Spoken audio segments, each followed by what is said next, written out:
My fellow Americans, when I set out on this campaign, I said this election would offer one of the clearest choices in 50 years. One major element in that choice is simply this: whether America will continue to champion the great driving idea for your future, economic growth through individual opportunity, or whether our nation will return to the past and stifle that growth.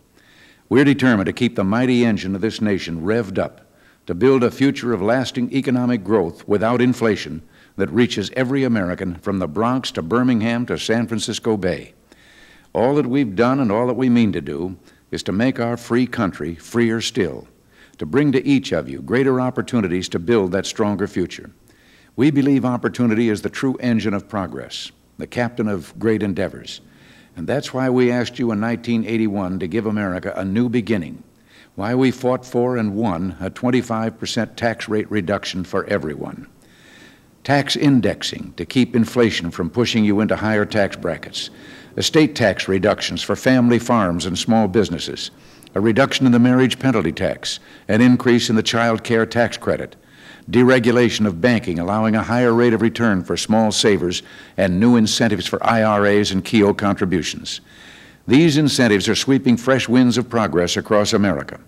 Along with restraints on government spending and regulating, they're bringing America the strongest surge of economic growth, jobs, business investment, and spendable income since the 1950s. We're no longer talking about promises, but about progress. But while that progress is a welcome change from the past, it won't be good enough until everyone can share it. So when people ask, where do we go from here? My answer is forward with more opportunity for more growth for all Americans. We're seeing proof that rewarding people who work and invest and save to get ahead is creating stronger growth and, in turn, helping still more people to find jobs and build a better life. So we want to take this idea of incentives a big step further. We want to enact an historic simplification of our tax system, make the system more fair, easier to understand, so we can bring everybody's income tax rates further down, not up. Next, we want to put the power of incentives to work in distressed areas of our cities and countryside. We want to establish enterprise zones where taxes and regulations would be cut for anyone starting up or expanding a business. Imagine ghettos across America with people off welfare working to support their families. Imagine their families living in more secure neighborhoods with less crime, feeling hopeful again about their future. Enterprise zones can do this for America. To make a free country freer still, we want to ensure that those who produce our food and fiber have markets for their products. We've made a good start. Already, we've ended the last administration's disastrous grain embargo, restored grain sales to the Soviets with over 23 million metric tons sold in the last year, given them the go-ahead this week to buy up to 10 million tons more, and reached an agreement with Japan to virtually double our beef exports over the next 4 years. So you have a clear choice in 1984.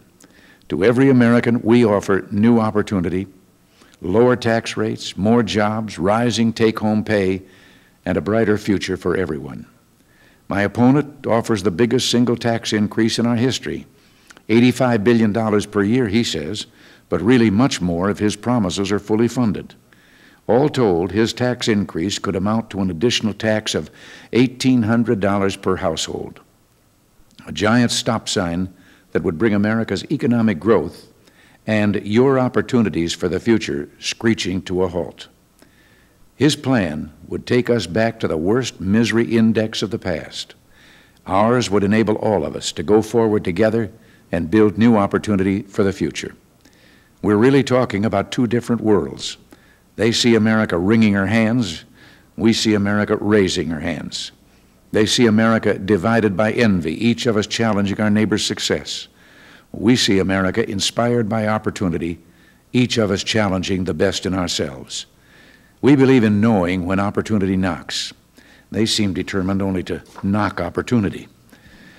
I think Americans are saying, don't hold us back. Give us a chance and watch how high we fly. And that's just what we want to help you do.